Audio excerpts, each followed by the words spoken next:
Go ahead and get started. Really appreciate everyone being here for this Health Bite as a part of your employee assistance program, and appreciate everyone that's also tuning in remotely. Appreciate them joining this as well. Very excited about our speaker today for this Health Bites. I have Dr. Barnett coming in to talk to us about plant-based nutrition. Come on in. That's excellent. Yeah. That's all I needed to say. That's all I needed. Thank you. Does that screen go down any lower, or did we decide that's it? Okay. Okay. I don't have too much down there, so we're good. Well, welcome everybody. It's great to have you all here. And how about these lights? We can turn these down, right? So I'm a radiologist. I'm very fussy about images. So gotta have good contrast anyway. Just wanted to let you know, so RLMI, which is Rochester Lifelong Medicine Institute, receives some financial support from Accountable Health Partners, which is accountable care organization that actually is affiliated with the University of Rochester. And we also receive funding from the Ardmore Institute of Health in Ardmore, Oklahoma, and from the Physicians Committee for Responsible Medicine in Washington, D.C. So anytime you give a medical talk, you have to talk about your conflict of interest. So I just wanted to let you know I do own a small number of shares in Tofutti. They make non-dairy versions of ice cream, cream cheese, etc. Anybody here had a Tofutti cutie? Okay, all right. So I just want you to know the stock has not been doing well, so if you could please eat more Tofutti, I'd really appreciate that. I'm going to jail now, right? Okay. So what does WFPBD stand for? Whole food plant-based diet. And why is it acting funny like that? Well, not sure. Anyway, so welcome to the world of whole food plant-based diet. Something's going to jump around here. I'll get used to it. And what does that mean? It means oil-free and minimally processed whole plants with no added oil, not even olive oil. People say, what? No oil? I thought oil was good for you. Well, it turns out that oil is just a fractionated food. You have to squeeze it out of the plant. We want you eating whole plants. We don't want you eating fractionated food that would include, sugar or processed white flour, that type of thing. If it's a whole food, it's fine. So if you want to eat, olives, that's good, or, peanuts, but not peanut oil or olive oil. So I also want you getting some B12 and sunshine, or vitamin D if you can get enough sun out in Rochester, which is a little tricky. So I want to tell you about some experimental subjects. I don't know, anybody here know these people? So Julie Ritchie on the right hand, she's the new head of pediatrics over at Highland Hospital. And her husband, Dustin Riccio, is an ER doc at Unity Hospital, but he also is part of Rochester Regional Health and is the president of Newark Wayne Hospital and Clifton Springs Hospital. And they became experimental subjects about 6 weeks ago when Dustin actually asked me to give a presentation over at Rochester Regional at RGH. He said, as part of this presentation, I want to try your 15-day jumpstart so I can do a big reveal on the day of the presentation and see how you do. So they went through our 15-day, very low-fat, whole food plant-based diet, and these are their numbers initially. So, and Dustin's really interested in that because he comes from a family that has significant heart disease. And so I'll draw your attention to the middle of the screen here first is heart attack proof. That obviously you can never be 100% heart attack proof. We don't want to insinuate that. But from the Premium Heart Study, almost nobody with a cholesterol under 150 has ever had a heart attack. Not a guarantee, but it's almost unheard of. So we recommend, we recommend people try to get their total cholesterol under 150 and their LDL under 80, and if possible, do that without medication. And we believe we have the way to get people there. Most people are there. So she was already heart attack proof. Her total cholesterol was 148 and her LDL was 71. This was not even trying. So women usually have an easier time with it. She's obviously an athlete.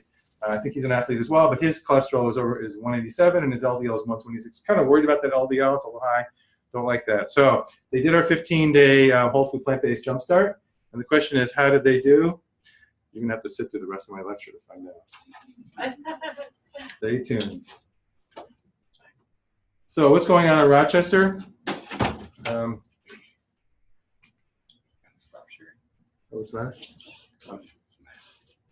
It's not working? Not on mine. You can go full screen again on this. Okay. It wasn't going through. So just go full screen. Yes, just continue your presentation. Is that good? Yeah, Oh, okay, sure. All right, well, just jump ahead here. We did that already. Whoops.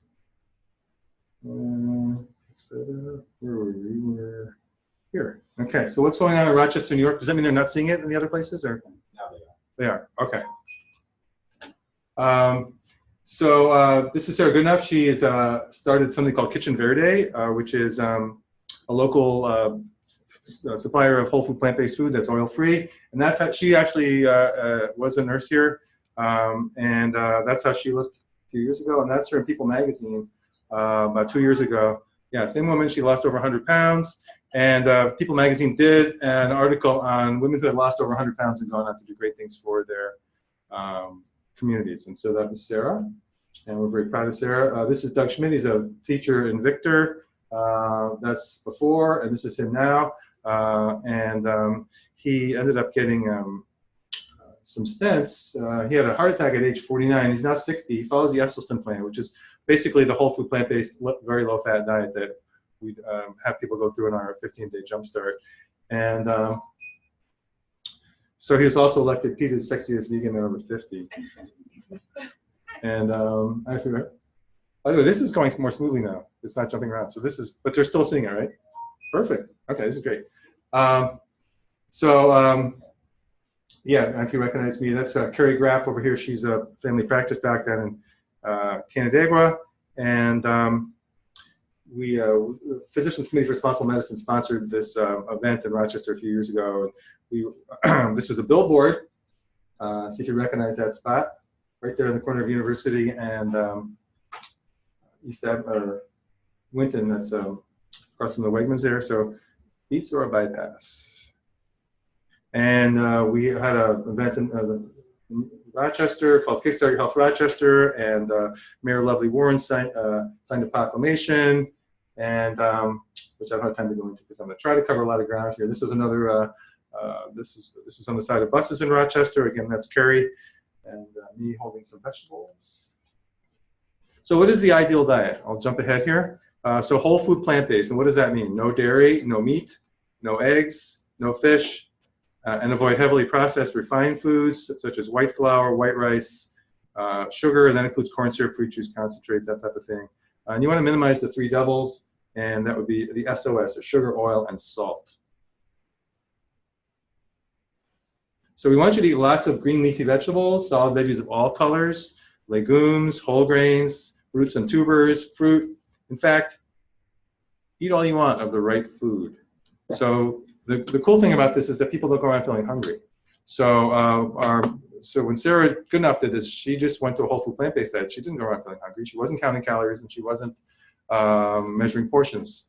And the same thing with Doug Schmidt. I showed you him, and also our director of communications for Rochester Lifestyle Medicine, a guy named Bob Frankie, has lost 115 pounds, and he basically is not hungry. He's just eating the right food. So you do have to get some vitamin B12 because, strictly speaking, if you're not eating animal products, there's no vitamin B12. People will say, well, that's a deficiency of a vegan diet or a whole food plant-based diet. Well, if that's the only thing you have to take, B12, then I don't consider that a major deficiency, considering how many medications most Americans are on. And in defense of this, also, it's probably a result of cleanliness, because actually B12 is in soil and it's in untreated water. It's a bacterial product that's everywhere. And part of the problem is we just have very sanitary conditions, and so we just don't get any vitamin B12. It's just, you can look this up. It's very easy to get the right amount. It just depends on, you can take it every day or a few times a month. You store 2 or 3 years worth in your liver, so it's really takes a long time to become B12 deficient. It's just really bad if it happens. So don't let it happen. Vitamin D or sunshine. And by the way, most Americans over 50 probably should be taking B12 anyway because they're a little low. Vitamin D or sunshine, we recommend 2,000 units every day, or getting out in the sun, which is kind of tough if you live in Rochester. Also ground flaxseed. For the omega-3 fatty acids, we'll talk about that a little bit more later. And that's basically 1 tablespoon a day. I've got 1 to 2, but about a tablespoon every day. Omega-3 fatty acids are considered the sort of the healthy oils. The reason we worry about those is because they are unstable and they have been basically removed from our diet. So they're kind of bred out of the food that we eat. They're the things that go rancid. So that's why why white rice is produced, because it doesn't go bad. You grind off the outside. So because people don't like that foul smell. And rightfully so. But the key here is you want to eat food that can go bad. Find food that bacteria like to eat, right?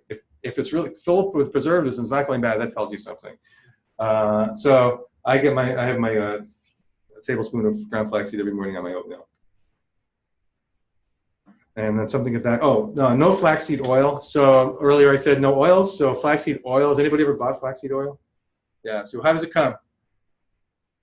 How do you get it? Paper bag. Sorry?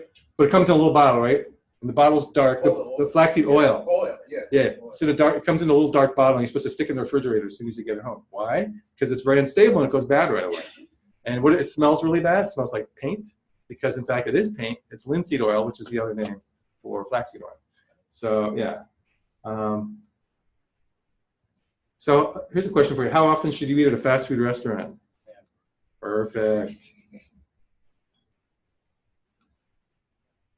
So this is a table that shows the average life expectancy for various countries around the world. So Japan, people live the longest, close to 83, and we come in around 27th to 30th. The red line is what we spend on healthcare every year in this country.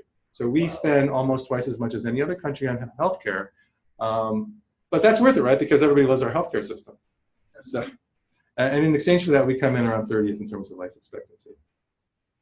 So I want to show you a little video. Can we turn lights on anymore? Yeah. So here we go.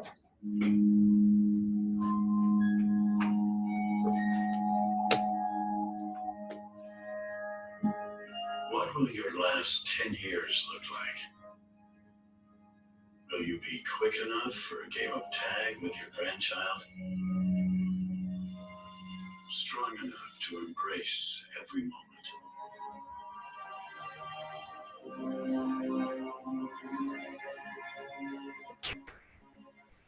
Will you grow old with vitality? Or get old with disease?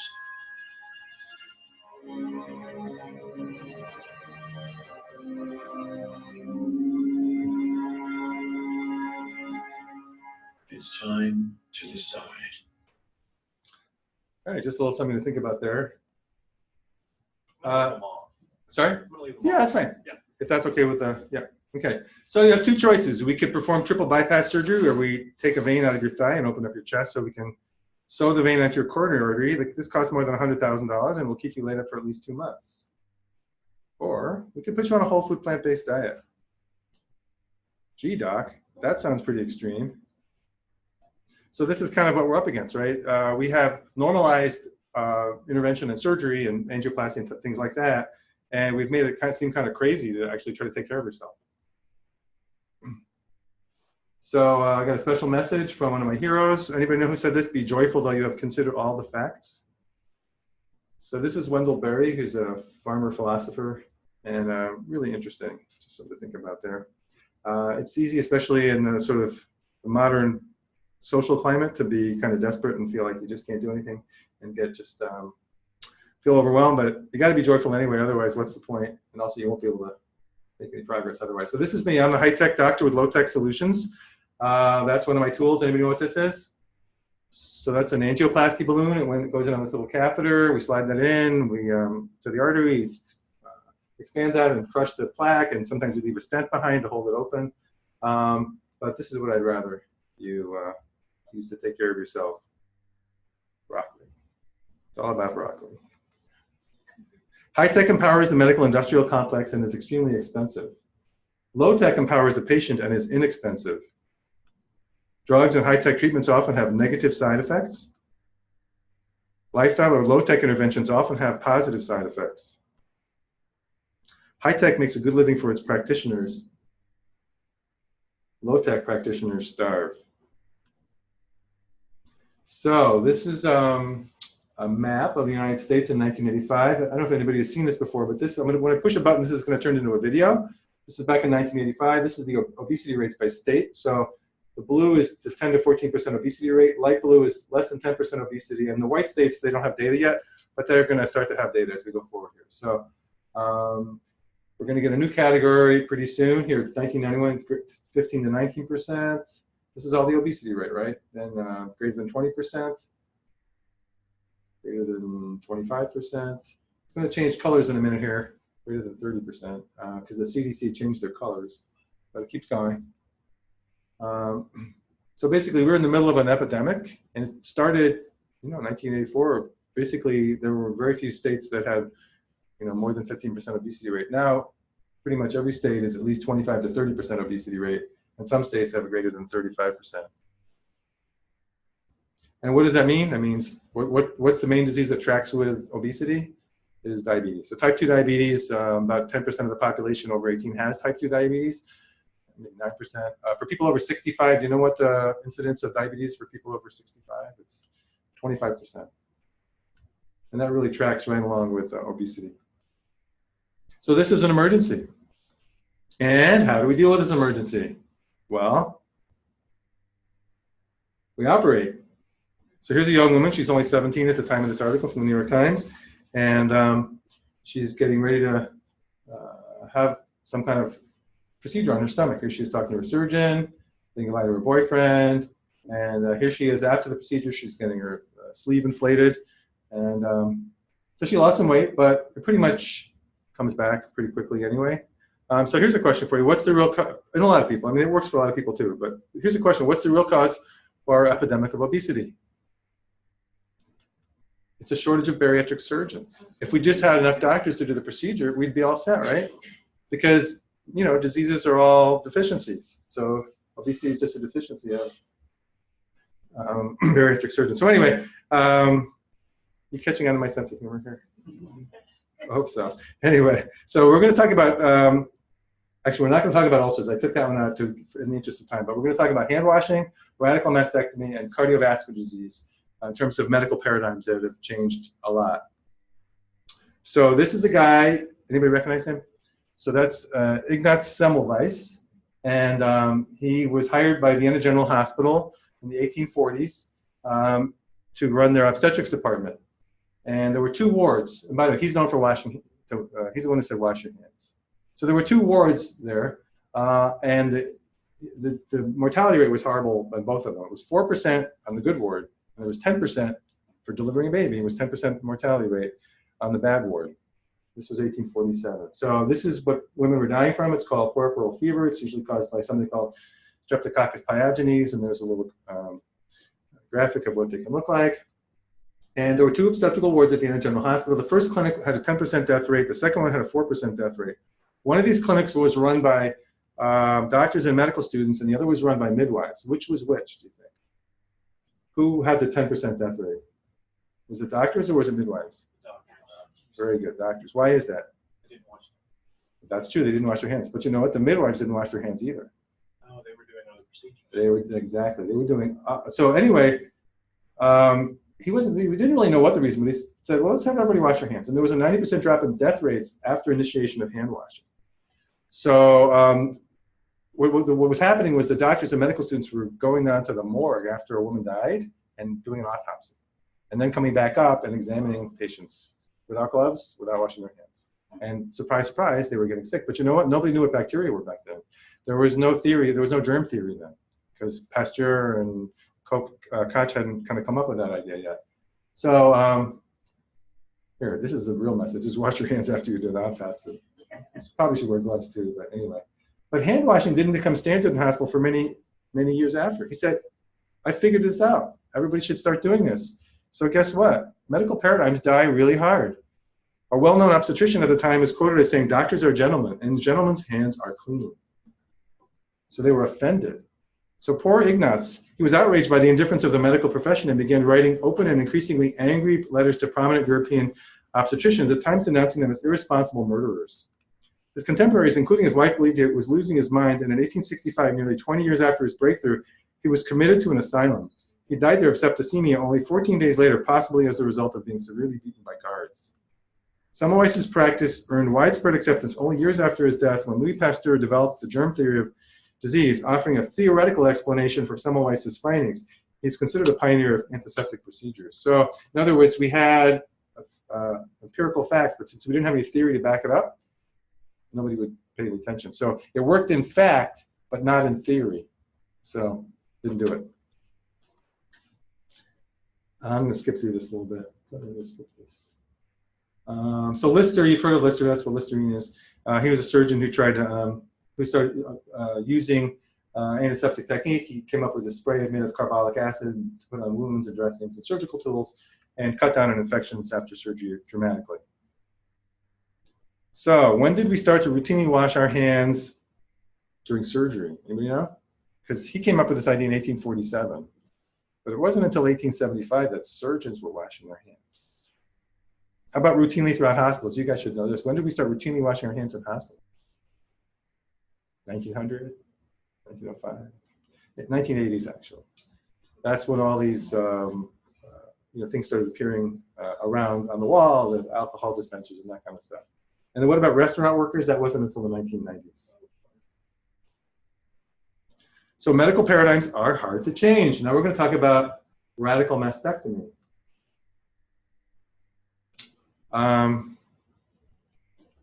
Maybe we are going to talk about ultrasound. Which talk am I doing there? Hang on one second. I think we might have started the wrong talk when we did our thing. Oh, we sure did. Here we go. Sorry about that.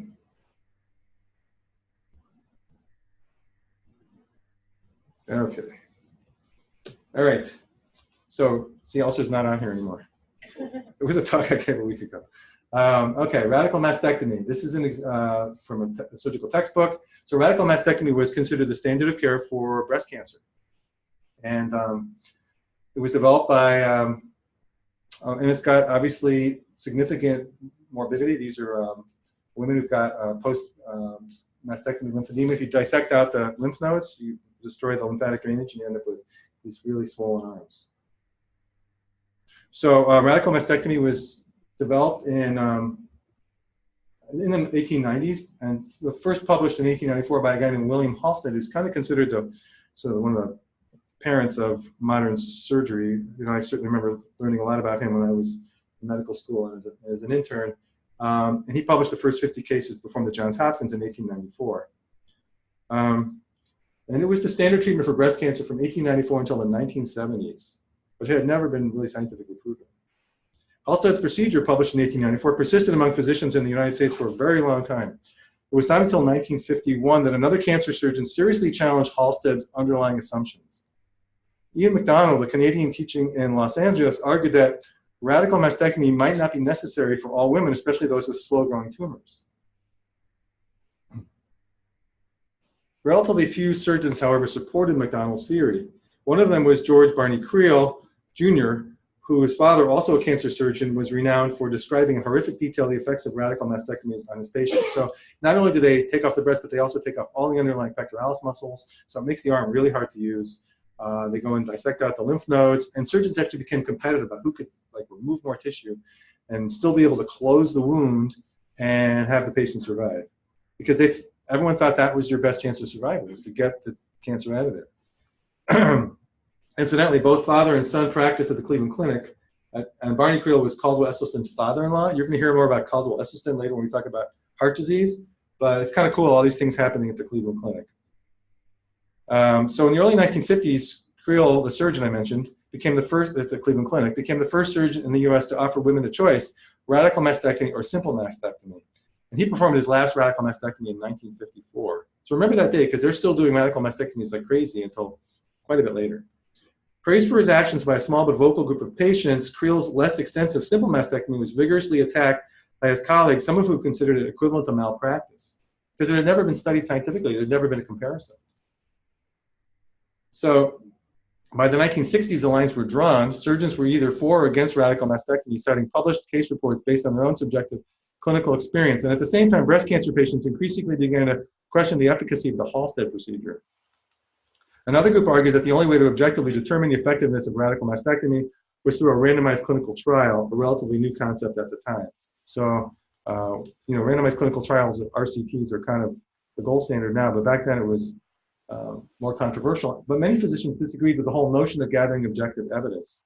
They didn't support patients being randomly assigned to one surgical procedure or another, nor would they trust the results, preferring to rely on their own experiences of working with patients and monitoring outcomes. In 1971, so remember Dr. Creel did his first stopped doing radical mastectomies in 1951, I think it was. 20 years later, the first randomized trial in America that compared radical mastectomy with simple mastectomy or simple mastectomy followed by radiation therapy was launched. Published in 1974, its early results based on findings from 1,700 patients enrolled at 34 institutions showed that the survival outcomes for patients were the same regardless of which type of treatment was performed. So it didn't matter whether they had this massive disfiguring, crippling operation or the simpler operation. So despite the mounting evidence to the contrary, many surgeons continue to advise their patients that the Halsted procedure was, in their opinion, the safest treatment. So when I was in medical school, intern, that was still right there on the blackboard when we were dividing up the day for surgery. You know, there's a radical mastectomy right there along with partial gastrectomy and things like that. So, but as later results confirmed the efficacy of the simple mastectomy, the medical profession altered its standard treatment for breast cancer patients. And in 1983, there were only 5,000 radical mastectomies, down from 46,000 in 1974. So they were doing a lot. So 1974 was when I was just before I started medical school.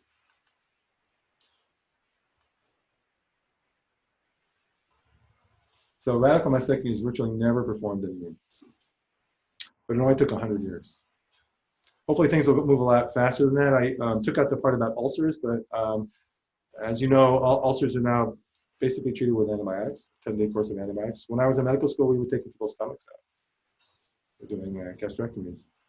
And it was perfectly innocent. I mean, it wasn't like anybody knew that that you could do with antibiotics. It was just took some brave people. So let me just tell you about myself.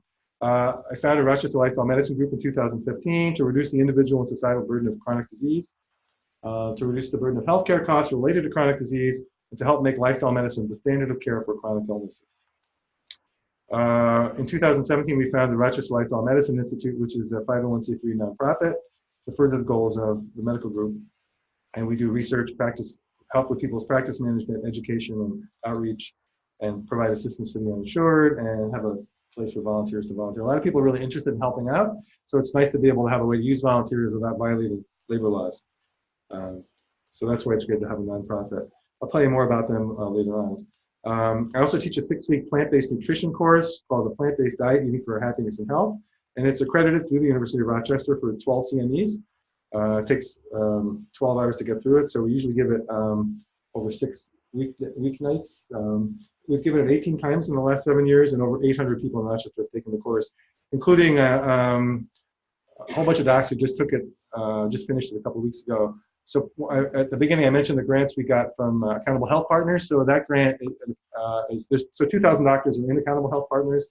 It's actually the executive medical director is Dr. Chad Teeters, who used to be the chief of cardiology at Highland Hospital. He took the course 3 or 4 years ago and became vegan and lost 90 pounds. And he's a big advocate of what we do. And so he's now the executive medical director of AHP. And we got a grant from them to put 40 other doctors through our plant-based nutrition course, and each of them refers 5 of their patients to our 15-day whole food plant-based jumpstart. The course starts again on September 5th. If you're interested in taking it, we're going to be giving it at Uni Hospital this time, and that's obviously weeknights, so 6 times. Recently, we gave it as 3 Saturdays, so it was kind of you could either do it over 6 weeknights or come 4 hours for 3 Saturdays. I graduated from Yale in 1976. I graduated from Tufts Medical School in 1980. I'm board certified in diagnostic radiology, which I received in 1984. Any boards you take before 1990 are good forever, but if you take boards after 1990, you got to keep taking them. So I passed the first boards they ever gave in vascular and interventional radiology in 1995. So I've had to take them again in 2004 and in 2015, and I won't have to take it again until 2025 when I'm 71. So hopefully I'll probably still be, who knows, I'll be practicing. So but I also took the inaugural boards in lifestyle medicine in 2017.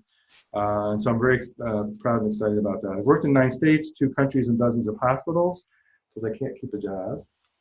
Although I was the chief of diagnostic imaging at Thompson Hospital for 16 years until 2006. And as you know, Thompson Hospital is part of the UR family. I practice up in Rochester now. But the most important credential I have is that I've helped raise 3 vegan children. That's really by far the most important thing, so I'll say it again. And you really need to have the experience. I mean, honestly, this is not high tech, right? It's just food, but it's way more powerful. So why do we not pay more attention to it? That's a long discussion. So like any good parents, my wife and I performed an experiment on our children. In 1991, we decided to become vegan. So there, I used the V word. We tend to use a plant-based term now, as opposed to the vegan, the vegan, which we call the V word, because it can scare people away.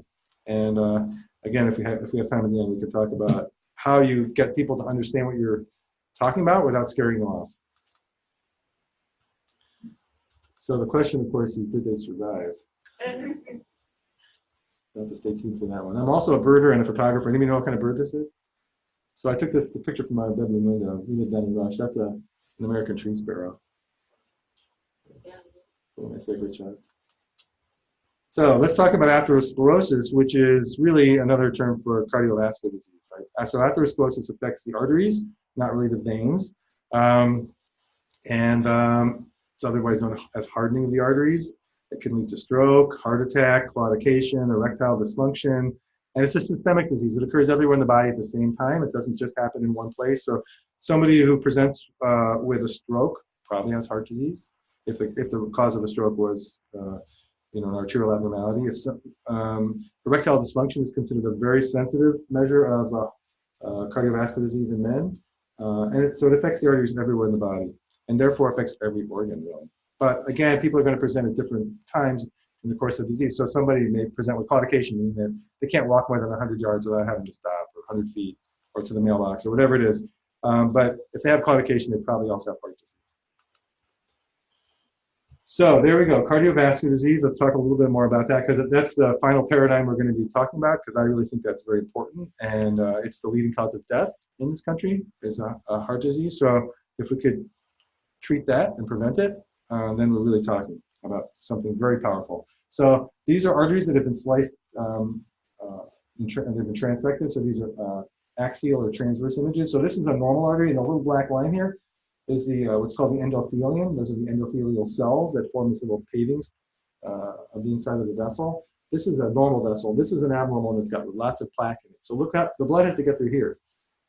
So that's what kind of problem is that person going to have? That's in the heart. What's going to happen when they try to walk or go upstairs? They're going to get chest pain, right? So that's going to give them angina. Now, are they going to have a heart attack? Maybe, maybe not. If that closes over all of a sudden, they might not even know. Do you know why they might not even know? Because your body naturally makes what's called collaterals. So you make arteries that go around the blockages that form naturally.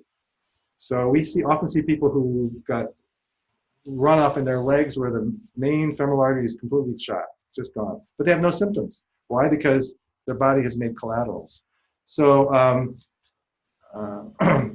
and the reason their body has made these collaterals is because the heart muscle downstream from this blockage has been exposed to, low pressure for a long time. So it's gotten the message, we better do something. This is, however, the kind of plaque that causes sudden death. So this is the plaque that's more like a pimple under the wall of the artery. It's an inflammatory lesion. And this person has plenty of room for the blood to flow. So you put this person on a treadmill, and they're going to have a normal stress test. You go back to this one. This person, put them on a treadmill, very abnormal stress test. They're going to get angina, EKG changes, all that stuff. This person, maybe not. And so they're told they're fine. They don't have heart disease. However, you get a little crack in this thing, so this pimple kind of pops. And then you get a blood clot forming right on there because it's very thrombogenic. And then all of a sudden, within a few minutes, you go from this to this. And you think these people have collaterals? No, why not? Because it hasn't, the downstream myocardium has not gotten the message that, gee, we better start building some collaterals. So this is somebody like, Jim Fixx, the runner who died when he was in his 50s, very healthy guy, seemed fine, and he just keeled over dead. So this is what happens, guys in their 40s and 50s who just suddenly keel over with sudden death who felt fine before. This is the typical, we think the typical etiology. And this is just an example that shows these beautiful endothelial cells forming these little paving stones that line the whole inside of the blood vessels, the arteries. And this is what a normal endothelium looks like. It's nice and pink and smooth. It's glistening. Anybody know what artery that is? So that's the biggest artery in your body. It's the aorta. And this is obviously from a person who's not with us anymore. And it's branched down here into the iliac arteries, and these are the main mesenteric arteries going down to the guts, and these are the arteries that going at every level to the spine. So those are the lumbar arteries. That's what it should look like. That's an abdominal aorta that has severe atherosclerosis. What does that look like? You're supposed to say pizza. Because that's from pizza, right? So I ask people, gee, what if the stuff were growing on your face? Now, how, right? You would go to the doctor immediately, right? You would not let that happen if that was on the outside. How long do you think that's taken to develop? Probably decades. And it's just insidious. It's on the inside. You don't even know what's happening, until you develop symptoms. So this takes a long time to develop. Just a reminder, that's what a normal abdominal aorta looks like. This is an abnormal abdominal aorta. This is atherosclerosis, all this cholesterol and inflammatory tissue that's forming under the endothelial layer. So I want to tell you about Caldwell Esselstyn. Remember, I told you about him earlier. He's one of our plant-based heroes. He's also the guy who's married to Ann Creel, which you're going to hear about in a minute. But he has developed, and he's a surgeon, actually, very interesting. He was just a general, actually did a lot of breast surgeon and endocrine surgeon, did thyroid surgery as well at the Cleveland Clinic, and member of the Board of Governors, president of the medical staff, former president of the American Association of Endocrine Surgeons. Interestingly enough, he also was has an Olympic gold medal in rowing. In 1956, he was in the the Olympics in Sydney, Australia, and on the Yale rowing team, and they won. It's a great story. Also was in Vietnam, got a bronze star there. So not your typical warm, fuzzy tree hugger like me. Also kind of intimidating. He's pretty tall, and when he asks people to go on the diet that he recommends, they do it because they're like this. You want it, right? So no, he's actually very sweet. As I said, so he's at the Cleveland Clinic is where Barney Creel challenged radical mastectomy. And Barney Creel was the son of George Creel, the founder of the Cleveland Clinic. And Dr. Esselstyn is married to Ann Creel, the daughter of Barney Creel. So small world. He's also kind of a rock star. This is the meeting at the American College of Lifestyle Medicine with a bunch of his groupies who want to get their picture taken with him. And just a great guy. Really, really, really neat. So what is his plan? Well, first of all, he started this back in the 80s, started trying this. And he was asking surgeons at the Cleveland Clinic is where you want to go if you're having, if you have bad heart disease, transplant, whatever, you need to go to the Cleveland Clinic. Well, he was there not doing heart surgery. He's not a cardiologist, but it's a long story how he got interested, but he started asking the cardiac surgeons, do you have patients who can't work in anymore, who are basically stuck? And they would say, yes. He'd say, well, can you send them to me? I'm going to put them on a diet. Or really what it is, it's a lifestyle. So the foods to include, vegetables, lots and lots of greens, legumes, whole grains, fruit, no nuts or oil. In fact, if you Google no oil, I pretty much guarantee the first hit will be Dr. Esselstyn saying, no oil. So foods to avoid, anything with a face or a mother, meat, poultry, fish, and eggs, dairy products, all oils, including olive oil, canola oil, and all so-called healthy oils. Refined grains, white flour, white rice, etc. Also to avoid nuts. Now, you can see down here I've got a little asterisk. For most people, a certain amount of nuts every day is probably a good thing. The patients who have gone through his program have also avoided all high-fat plant foods, so nuts and avocado and coconut, that type of thing. The people who go through our programs on the 15-day jumpstart, we actually ask them to follow these rules, and then depending on the results they get with their labs, they can try experimenting with putting nuts back in. But for people who go through our program, the average drop in cholesterol, if your cholesterol starts at over 200, the average drop is 50 points in 15 days. We don't really know the answer to this. We have this program, this 15-day jumpstart, which we kind of package and turn into it's a kind of a research tool eventually. I mean, obviously helps people a lot, but we're going to be able to kind of play with the different diets a little bit once we get more refined. And also avoid all processed foods and foods with added sugars. So this is a friend of Dr. Esselstyn's. His name is Joe Crow. By coincidence, he succeeded Esselstyn as the chairman of the Breast Cancer Task Force. And he's 44 at the time of this story. It was Friday in November 1996. I had operated all day. I finished, said goodbye to my last patient, and got a very bad headache. It hit me in a flash. I had to sit down. A minute or two after that, the chest pain started. It radiated up my arm and shoulder and into my jaw. What was happening? Having a heart attack. Where was he? At the Cleveland Clinic. What better place to be? So somehow they got him over to cardiology, and they got him into the cath lab.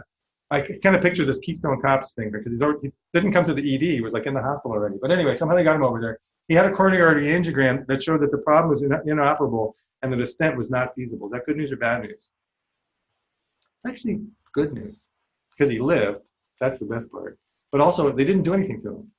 So 2 weeks later, he and his wife went over to the Esselstyn's house for dinner. They knew each other. He had succeeded him as the chairman of the Breast Cancer Task Force. So they immediately embarked on the Esselstyn plan. So what happened? His total cholesterol dropped from 156 to 89. So it already was kind of at low risk to begin, or pretty good numbers already, right? Was not under 150, so it doesn't break my rule, but it's pretty close. And then his LDL drops from 98 to 38. So basically, he became heart attack proof, according to the Esselstyn's rule there. This is what his coronary artery angiogram looked like on the day of the event. So this is the left anterior descending artery, which is otherwise known as the widowmaker, and very long, narrow segment that's very irregular, kind of ugly-looking plaque. So Dr. Esselstyn kept saying to Joe Crow, could you please get another angiogram? I want to see what that looks like. So finally he consented, and then almost 3 years later he goes back, and this is his left anterior descending artery now, completely normal. Now we don't expect that result in most people, because most people have, he's only 44, so that plaque that I showed you was probably almost all entirely inflammatory. White blood cells that are under the wall with maybe some cholesterol, but no scar tissue, no calcification, just really fresh, irritable plaque. And so it was able to respond beautifully like that.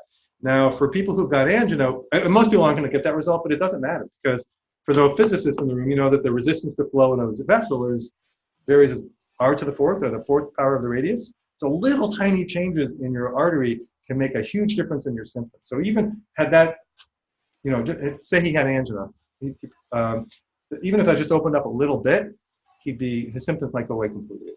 So that's what we're looking for, is one, to stabilize the plaque so that it's not likely to rupture, like that picture I showed you where the plaque is like a pimple and it ruptures, and two, that it regresses just a little bit so they can start exercising again. So how fast does the Esselstyn diet work? The picture I showed you, those are 3 years apart. Well, gee, what happens if we put somebody on this program and we do what's called a PET scan? So this is normal. This is the left ventricle. Red is good. That means there's lots of blood flow here. This is how he looked 3 weeks earlier. This is apical ischemia. So within 3 weeks, this patient has gone from having ischemic apex of the heart to normal. This is 12 weeks, basically normal. 12 weeks earlier with lateral wall ischemia. This is 6 weeks, almost normal. This is probably a fixed defect in the inferior wall. This is a myocardial infarction that's never going to get blood flow. But this was how he looked 6 weeks earlier. And so all the blood flow is now going to this myocardium that was not getting enough blood. It was getting enough to survive, but not enough to exercise. And this is done after exercise. That's the way they do these. So you can see dramatic results very quickly. Here's another one 3 weeks apart, basically normal, very abnormal lateral wall and septal wall, 3 weeks earlier. So this is an editorial from the journal Circulation, which is the American Heart Association journal, and preventing heart disease in the 21st century. And I'm not going to go through the whole thing. The journal is called Circulation. But this is the conclusion of the article. The goal of eliminating 90% of coronary heart disease is feasible with control of the major established risk factors beginning in youth. The cultural and societal changes necessary to achieve this goal won't be easy, and they won't happen soon, but it's time to start.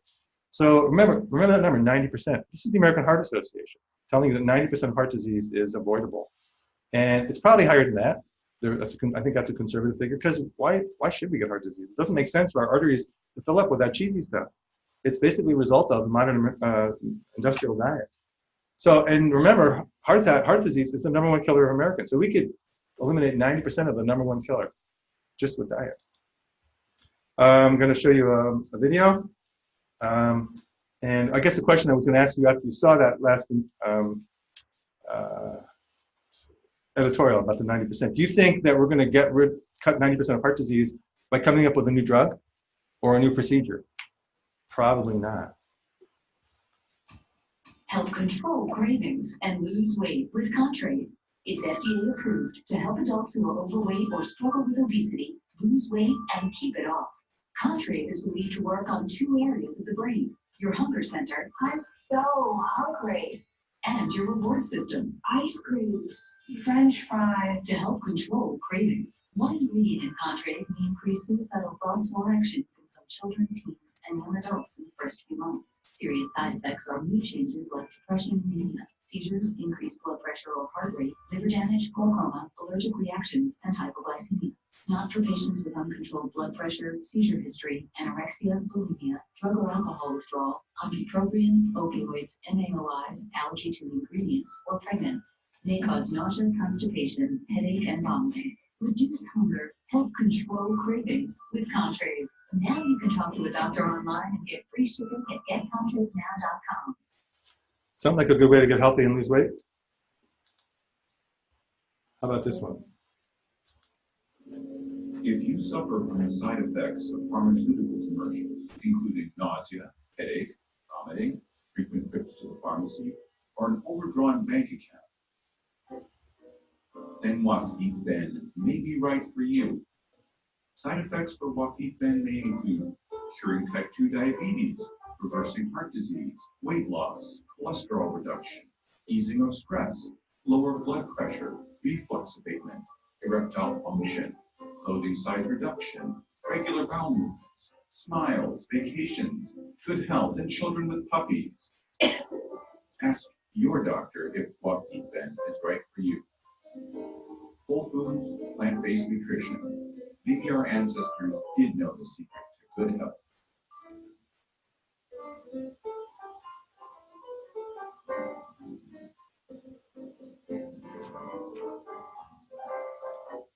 That's available on YouTube if you want to try to make it go viral. Just look up Wafid-Ben.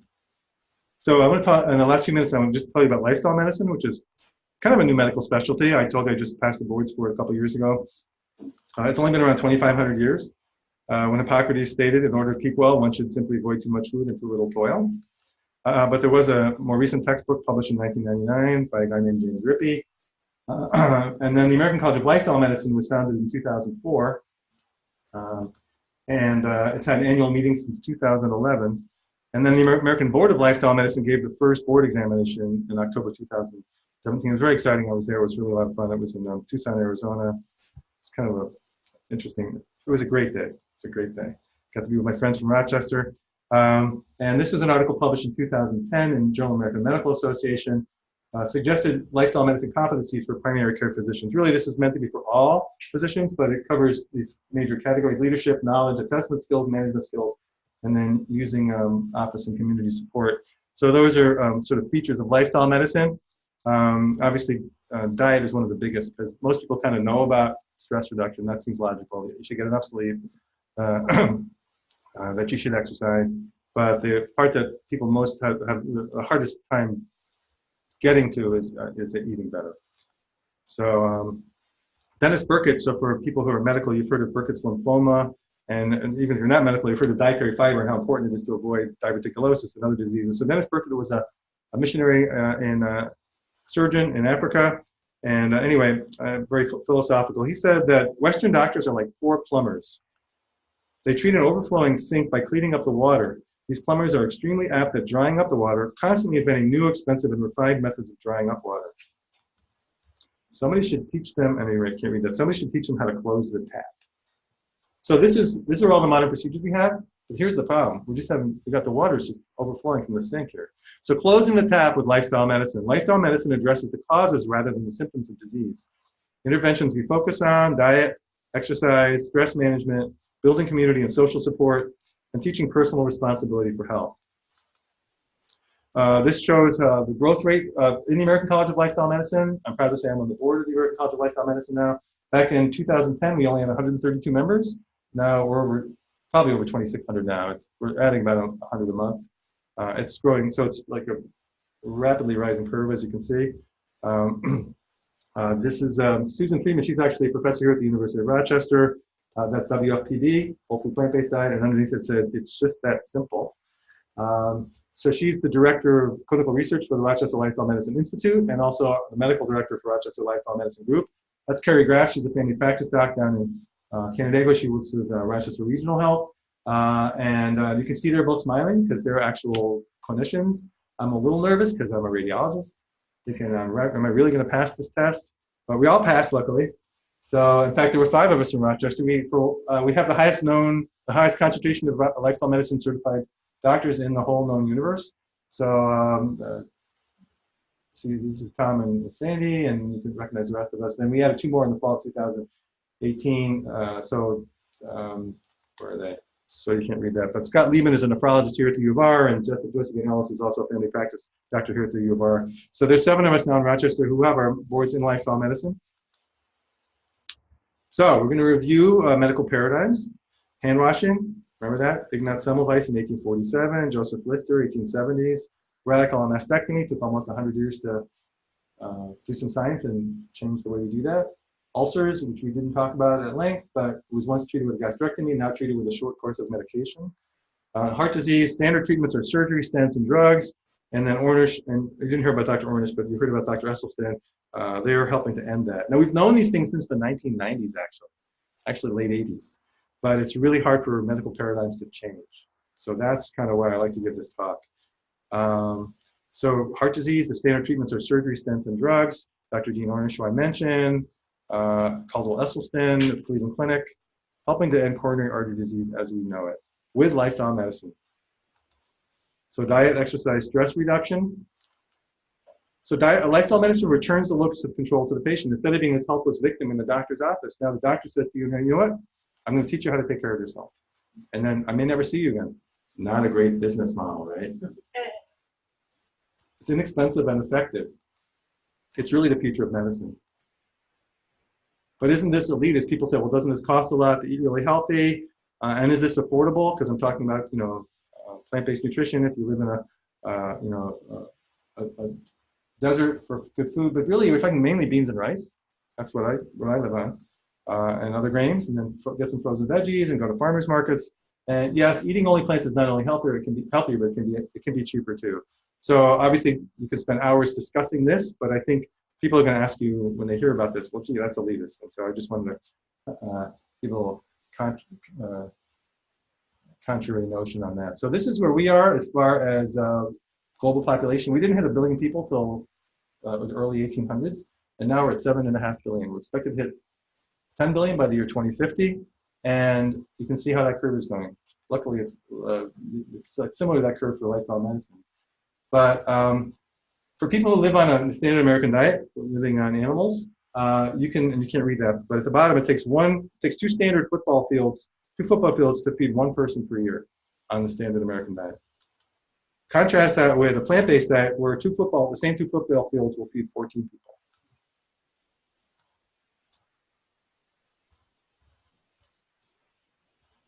And if everyone in the world ate a plant-based diet, 5 billion football fields worth of land could be returned to forests. And we know we need more forests because we need something to soak up all the CO2 we're making.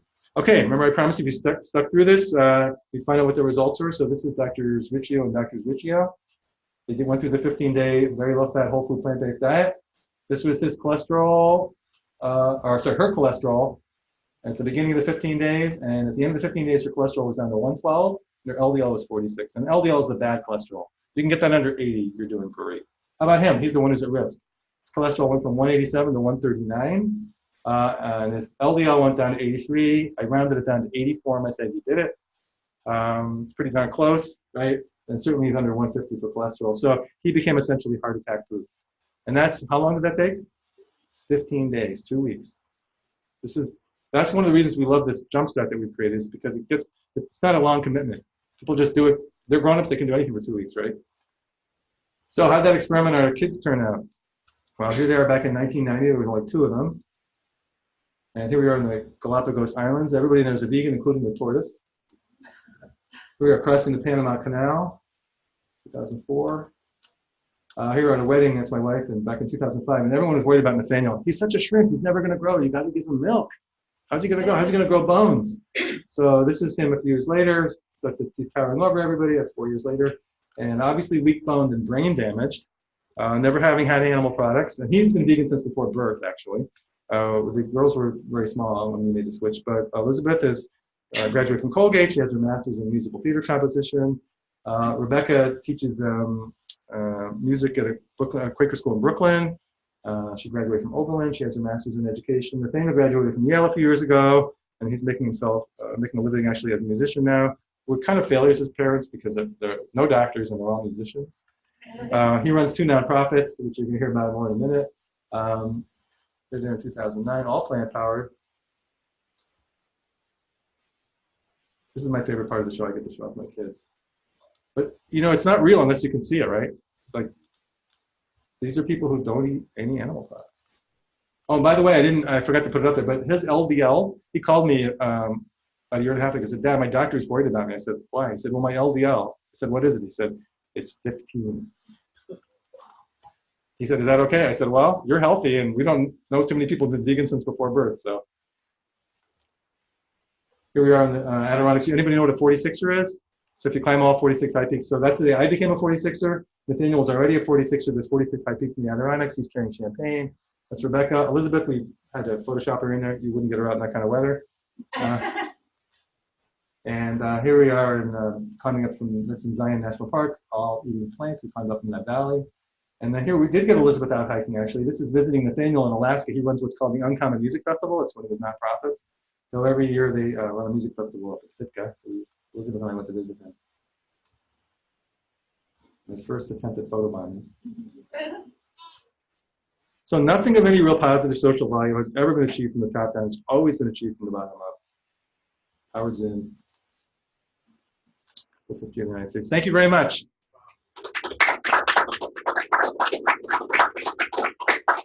So we made it. It's 1 o'clock.